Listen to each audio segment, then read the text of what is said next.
le métier de vétérinaire spécialisé en dermatologie. Donc déjà, pour me présenter, je m'appelle Marion Mosca. Donc moi, j'ai commencé la prépa au moment où il y avait le changement entre prépa véto et prépa BCPST. Donc j'ai fait le cursus classique par la prépa pour entrer à l'école vétérinaire. J'ai fait mes études à Lyon pendant 5 ans, qui maintenant s'appelle VétaGroSup. J'ai travaillé 3 ans en exercice libéral.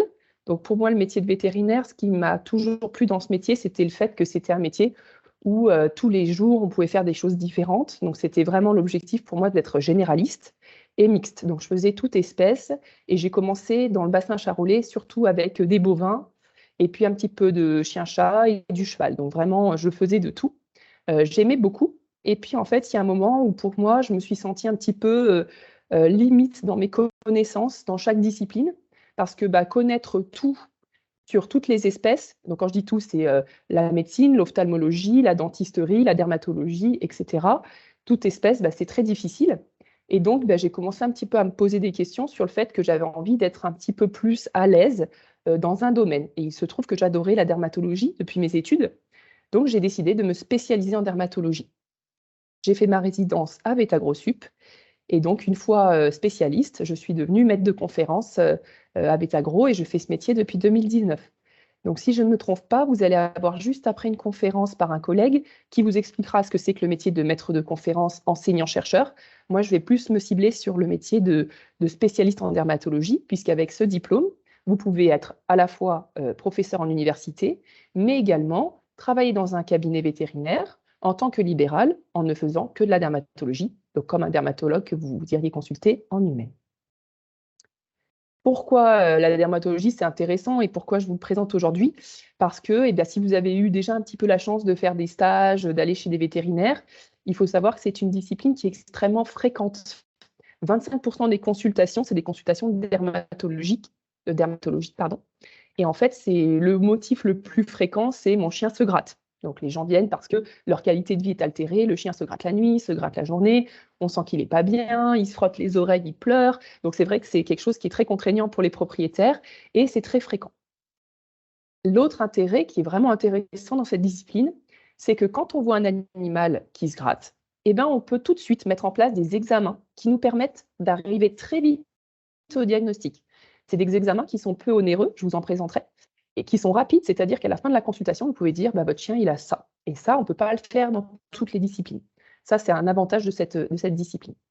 Autre chose qui est très intéressant, c'est qu'il y a aussi beaucoup de dermatoses chez l'animal qui sont les mêmes que chez l'homme. Donc là, je vous ai mis quelques exemples en dessous, notamment chez le chien, où c'est très bien étudié. Par exemple, la dermatite atopique. Donc ça, c'est une dermatose qui existe chez l'homme, qui est très, très étudiée en dermatologie parce que c'est une maladie chronique difficile à gérer. Et il faut savoir que le chien est un excellent modèle spontané, c'est-à-dire une espèce qui fait spontanément la maladie, pour étudier cette maladie. Donc c'est très intéressant. Et grâce au chien, notamment, il y a un traitement qui a été mis en place sur le marché qui a servi à traiter l'homme après. Donc ça, c'est vraiment intéressant. La dermatologie, c'est une discipline aussi extrêmement intéressante parce que un des motifs principaux, je vous ai dit, c'est le chien qui se gratte. Et très souvent, c'est dû à des problèmes bactériens. Et aujourd'hui, vous avez tous entendu, je pense, les campagnes sur les antibiotiques, ce n'est pas automatique. Et donc, on est face aujourd'hui à un vrai problème d'antibiorésistance. Et dans cette discipline, on a souvent besoin d'antibiotiques. Du coup, on se pose beaucoup de questions sur comment les remplacer. Et on essaye beaucoup de choses, c'est très très intéressant. On travaille avec beaucoup d'équipes pour justement essayer de diminuer au maximum la pression antibiotique sur les bactéries actuellement. Une autre petite chose particulière à la dermatologie qui était pour moi importante, c'est qu'il y avait peu d'urgence. Donc ça, c'est vrai que c'est vraiment selon votre caractère et c'est pour ça qu'il ne faut pas hésiter à me poser des questions si vous vous retrouvez là-dedans ou pas du tout. C'est que c'est vrai que moi, j'aimais bien avoir une journée bien planifiée avec les consultations qui s'enchaînent, je sais ce que j'ai. Et quand il y avait une urgence, je me retrouvais complètement perdue. Oh là là, ça défaisait tout le planning. Avec la dermatologie, c'est extrêmement rare. D'accord. Les consultations dermatologie, c'est le chien qui se gratte. Il peut se gratter des fois depuis 2 semaines. Donc, ce n'est pas des urgences. Une otite, c'est pareil. Moi, j'ai des clients qui viennent. Le chien, ça fait 2 ans qu'il a une otite. Vous voyez, donc ça fait longtemps. Là, je leur dis, il faut vite prendre ça en charge. Mais ce n'est pas une urgence vitale. Donc ça, c'était aussi quelque chose qui, moi, m'attirait. Et la dernière chose que je trouve très intéressante dans cette discipline, c'est que c'est une des rares spécialités qui est faite pour toute espèce. Donc moi, aujourd'hui, je vois des chiens, des chats, des chevaux, des nouveaux animaux de compagnie, lapins, furets, des bovins, je vois tous les animaux. Donc ça, cette spécialisation-là, elle a aussi cet avantage qui vous permet de continuer à avoir quand même des journées qui sont très diverses de tous les jours. Donc si, vous vous dites: «Ah bah tiens, aujourd'hui c'est un peu tôt pour moi, mais peut-être que, si, quand j'aurai fait quelques cours en dermato, quand j'aurai vu des stages et que ça m'intéresse», comment faire pour se spécialiser en fait? Donc bah, il faut faire une école vétérinaire avec un cursus normal. Donc vous faites, 5 ou 6 ans maintenant avec l'année, de prépa intégrée, au sein de l'école vétérinaire.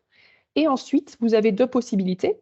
Soit vous allez travailler 2 ans en clinique généraliste, soit vous faites 1 an d'internat. Donc l'internat, c'est une forme de spécialisation, mais qui est toute discipline. Donc on peut le faire dans une école vétérinaire ou dans des centres, vétérinaires qui permettent de le faire, c'est-à-dire où il y a plusieurs spécialistes. Cet internat, vous allez faire 1 semaine en dermato, 1 semaine en cardiologie, 1 semaine en médecine, 1 semaine en chirurgie et donc vous allez tourner. C'est pour ça qu'on appelle ça un internat rotatoire. Donc ça, c'est le minimum pour pouvoir s'inscrire à la spécialisation. Et là, donc, vous entrez dans un programme qu'on appelle une résidence qui dure 3 ans. Pour ça, il vous faut un mentor, quelqu'un qui va vous accompagner, vous former. Et pendant 3 ans, vous allez faire des consultations avec lui, des consultations en autonomie, des congrès, des conférences. C'est beaucoup d'anglais. L'examen final, donc au bout des 3 ans, est un examen en anglais et qui vous permet d'obtenir un diplôme de spécialiste européen. Donc après, vous pouvez travailler où vous voulez en Europe. Et il existe aussi une équivalence américaine. Donc c'est-à-dire que si vous allez aux États-Unis avec votre diplôme européen, il y a une équivalence qui est possible et vous pouvez obtenir le diplôme américain. En tout cas, aujourd'hui, c'est le cas. Pour en savoir plus, là, je vous ai mis donc le lien qui vous permet, voilà. C'est peut-être un petit peu tôt, mais si ça vous intéresse, vous pouvez déjà aller voir. Et puis sinon, vous le gardez de côté, ça ne changera pas et vous pourrez aller le voir pendant vos études. Et donc là, bah, voilà, c'était pour faire un peu plus sympa, vous montrer un petit peu qu'est-ce que c'était une journée en tant que dermatologue vétérinaire. Donc déjà, comme vous pouvez le voir sur les photos, c'est toute espèce, hein. On peut voir aussi bien, du furet, que du chien, que du cheval, que du chat et je ne vous ai pas mis les autres, mais il y a aussi des bovins et cetera. Et donc par exemple, là, ici, vous avez, un furet qui venait parce qu'il se grattait les oreilles. Donc en vétérinaire, ce qui est un petit peu particulier, c'est que la dermatologie comprend aussi tout ce qui est otologie. En humaine, c'est différent, on va plutôt voir un ORL quand on a des problèmes d'otite. En vétérinaire, aujourd'hui, c'est toujours les dermatologues qui voient les otites. Donc là, ce petit furet se grattait les oreilles, se secouait la tête. Et donc là, on a fait ce qu'on appelle une démarche diagnostique. On s'est dit, ben, qu'est-ce que ça peut être la maladie, quelles sont les lésions. Et donc, ce qu'on a fait, c'est qu'on a réalisé un petit écouvillon, on a mis un coton-tige dans l'oreille, qu'on est allé regarder au microscope. Et vous pouvez voir ici, j'espère que personne n'est trop sensible à ce genre d'image, des parasites qui étaient présents dans l'oreille. Des petits parasites qui sont responsables de ce qu'on appelle la gale d'oreille. Et donc, avec une pipette antiparasitaire, on a pu soigner ce petit furet. Une autre photo ici d'un chien qui venait pour démangeaison. Donc, je vous disais le motif de consultation le plus fréquent. Et donc ça, c'est un montagne des Pyrénées. On ne dirait pas quand on le voit comme ça, parce que vous voyez qu'il était extrêmement dépilé, tellement il se grattait. C'était vraiment le fait de se gratter qui entraînait cette chute de poils qui était due au fait qu'en fait, il se mordillait, il s'arrachait les poils tellement il se grattait. On peut voir qu'il y a des croûtes très épaisses présentes là, vous voyez, sur le coude. Il y en avait un petit peu partout. Oula.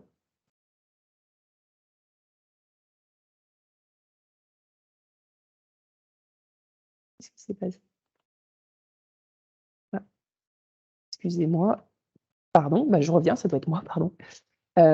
Donc il avait ces lésions de partout et de la même façon, là, des hypothèses nous sont venues et là, ce qu'on a fait, c'est qu'avec une petite lame de scalpel, on a raclé très doucement la peau de l'animal et ça nous a permis de mettre en évidence un parasite également sur ce chien qui est un parasite qu'on appelle sarcopte, qui est responsable de la gale sarcoptique. Et la gale sarcoptique, c'est ce qu'on appelle une zoonose, c'est-à-dire que ça se transmet à l'homme. D'accord? Donc là, c'est très important de pouvoir arriver au diagnostic parce qu'on va tout de suite pouvoir poser des questions propriétaires.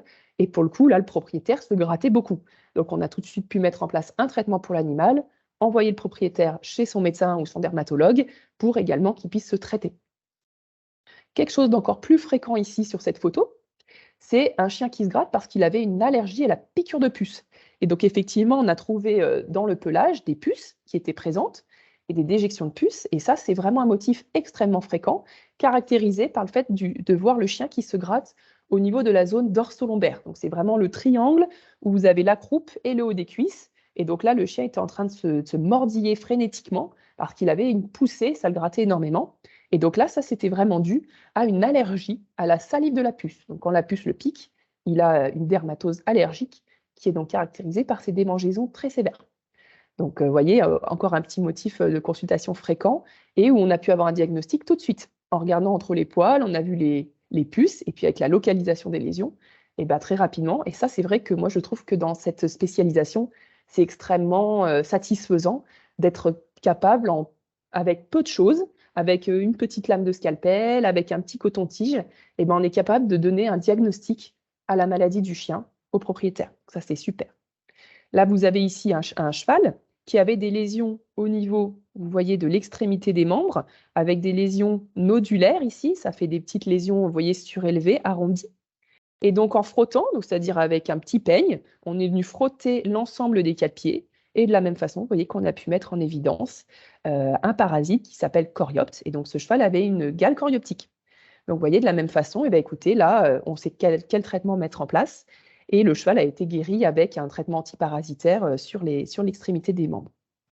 Un dernier exemple que je voulais partager avec vous, d'un petit chaton qui venait d'être adopté et qui avait des lésions un petit peu dépilées au niveau de l'oreille.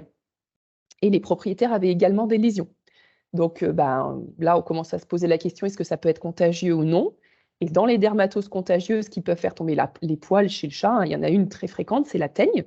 Donc, on a juste épilé quelques poils, observé, alors je vais essayer de décaler ça, tac. On les a observés au microscope, et là, on a pu observer des poils totalement modifiés, avec la présence de petites spores fongiques qui correspondent à la présence de champignons de teigne. Donc, vous voyez, ça peut être sur une journée, comme quoi, même en ne faisant qu'une discipline, on va avoir en fait plein de choses très différentes sur l'ensemble de la journée. Et moi, c'est pour ça que j'adore mon métier, qui me permet justement d'avoir toujours cette approche différente, ces surprises dans la journée. Ah bah tiens, un cas de ça, un cas de ça. Moi, j'avoue que voilà, je fais un raclage, je mets mon parasite, je regarde au microscope, je le vois bouger, je me dis, oh là là, c'est fantastique. Là, je travaille en plus avec les étudiants, donc je leur dis, regardez, venez vite voir, regardez comme c'est super. Et en plus, bah voilà, d'aller voir le propriétaire, lui dire, votre animal, il a ça, on va le traiter comme ça. Voilà, c'est vraiment très satisfaisant et très, très intéressant. Donc voilà, je vais répondre à vos questions. Je vais fermer l'écran. Là,